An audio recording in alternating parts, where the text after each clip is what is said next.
December 11th, 2008. The world was already reeling from a financial crisis unlike anything seen in generations. Banks were collapsing.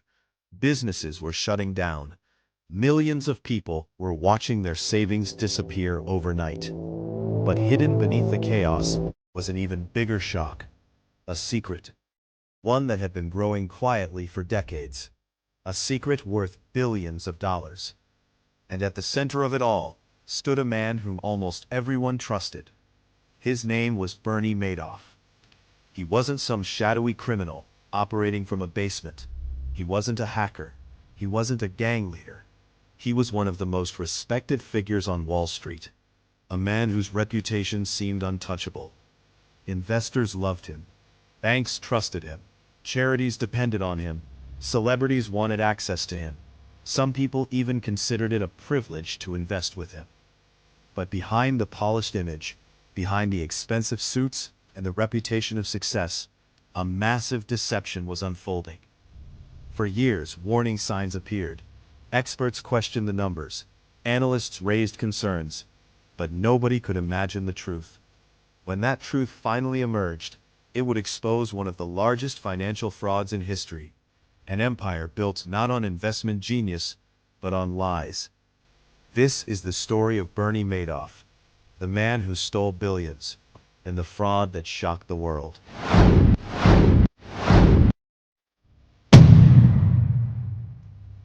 To understand how Bernie Madoff fooled so many people, we first need to understand where he came from. Bernard Lawrence Madoff was born in New York in 1938. He grew up in a modest family, and from an early age, showed an interest in business and money. Unlike many future Wall Street executives, Madoff wasn't born into extreme wealth. His rise appeared to be the classic American success story. In 1960, using money earned from summer jobs and lifeguarding, he launched his own investment business. At the time, nobody could have predicted what that small company would eventually become. As the years passed, the firm grew rapidly. Madoff became known as an innovator. He embraced technology before many competitors. His company helped pioneer electronic trading systems.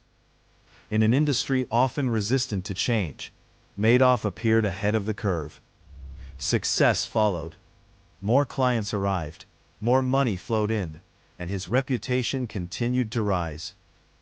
By the 1980s and 1990s, Bernie Madoff had become one of the most respected names in finance. His influence extended throughout Wall Street. He served in leadership positions within the financial industry and became a symbol of credibility. To many people, Madoff represented stability, trust, experience. The kind of person who could safely protect your wealth. But appearances can be deceiving, and while the public saw a financial genius, another story was unfolding behind closed doors. A story few people knew, and even fewer understood. Every investor dreams of finding the impossible. A strategy that consistently makes money. A manager who never seems to lose. A safe path to growing wealth. Bernie Madoff appeared to offer exactly that. Year after year, his clients received impressive returns. Not outrageous returns. That was part of the genius. The numbers seemed believable, steady, reliable. When markets went up, Madoff's clients made money. When markets went down, they still seemed to make money. While others struggled with volatility, Madoff delivered consistency. Investors loved it. Soon, word spread. Wealthy families joined. Business executives joined. Charities joined. Retirement funds joined. Celebrities joined. The more exclusive the investment appeared, the more people wanted access. In some cases, investors felt honored simply to be accepted. That exclusivity became part of the appeal. It created the impression that Madoff possessed a secret formula unavailable to ordinary people. And for many years, nobody wanted to ask too many questions. After all, if the money kept growing, why investigate further? But beneath the impressive statements and steady returns, a dangerous reality was taking shape. one that would eventually bring everything crashing down. As billions flowed into Madoff's operation, one crucial question remained unanswered. If his strategy was so successful, why couldn't anyone figure out exactly how it worked? That question would eventually lead investigators down a path that exposed one of the most astonishing frauds ever uncovered. By the late 1990s, Bernie Madoff wasn't just successful. He was legendary. Investors whispered about him at private clubs. Financial advisors recommended him to wealthy clients. Exclusive investment circles treated access to Madoff as a privilege. His reputation had become so powerful that many people stopped asking questions. And that was exactly what made him dangerous. Because beneath the polished image of a Wall Street genius was a secret that would eventually shake the financial world. For years, Madoff claimed he had developed a sophisticated investment strategy, a strategy so effective that it consistently generated profits regardless of market conditions. To ordinary investors, that sounded impressive. To experienced investors, it sounded almost impossible. Every investment strategy has bad periods. Markets rise, markets fall. Unexpected events happen. Yet somehow, Bernie Madoff appeared immune to all of it. Month after month, year after year, his clients received statements showing steady gains. No dramatic losses, no major setbacks, just smooth, reliable profits. At first glance, it looked like brilliance, but for a few observers, it looked suspicious. One of those observers was a financial analyst named Harry Markopolos. Unlike most people, Markopolos didn't accept Madoff's results at face value. He studied the numbers, again and again, and what he found disturbed him. The returns were too consistent, too perfect, too predictable. The more he examined Madoff's performance, the more impossible it seemed.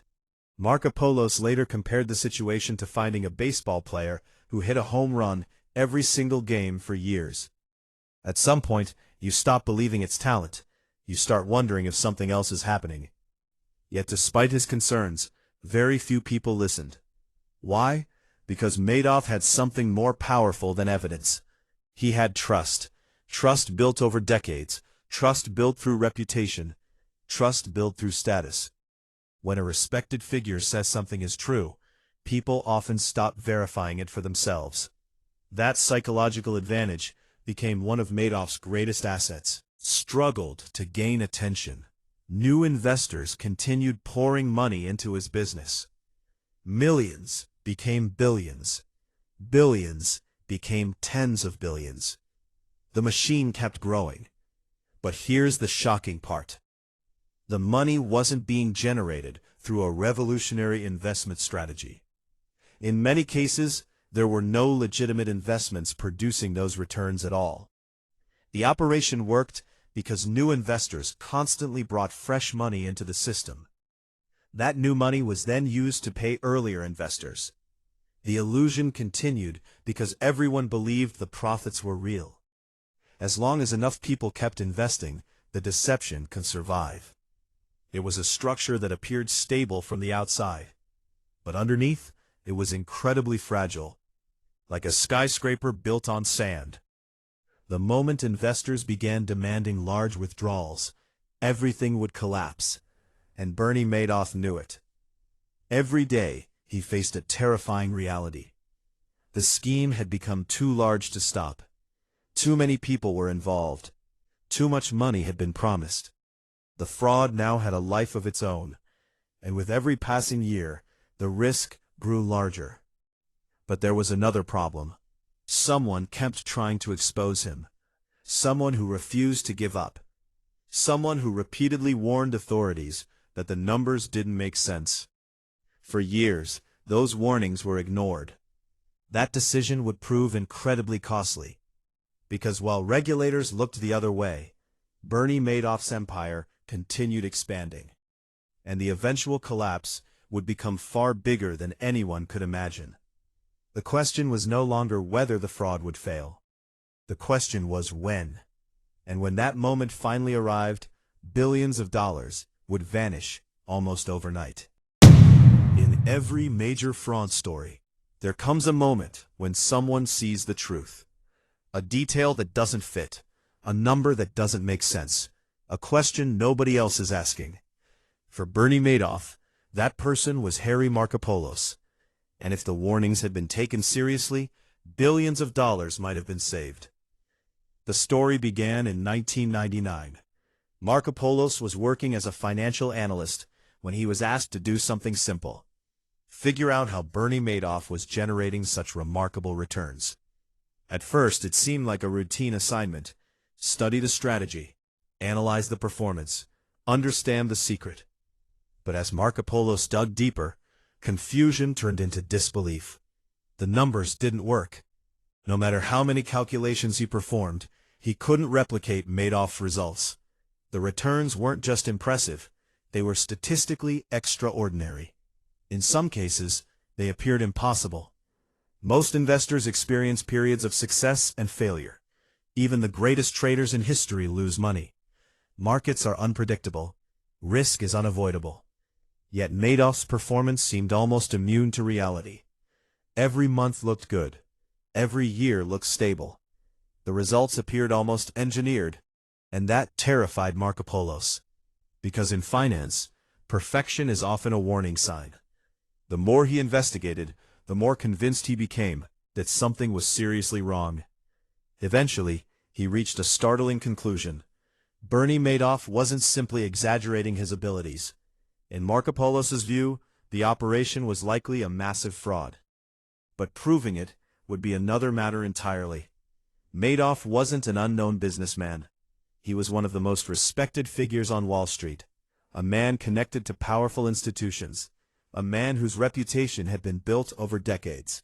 Accusing someone like that required evidence, and even with evidence, there was no guarantee anyone would listen. Still, Markopolos refused to stay silent. He prepared reports, detailed analyses, mathematical explanations. He submitted his findings to regulators again and again and again. Someone would act. Each time, nothing happened. The warnings seemed to disappear into a black hole. Investigations were limited. Questions went unanswered. The machine continued operating. And with every passing year, the fraud grew larger.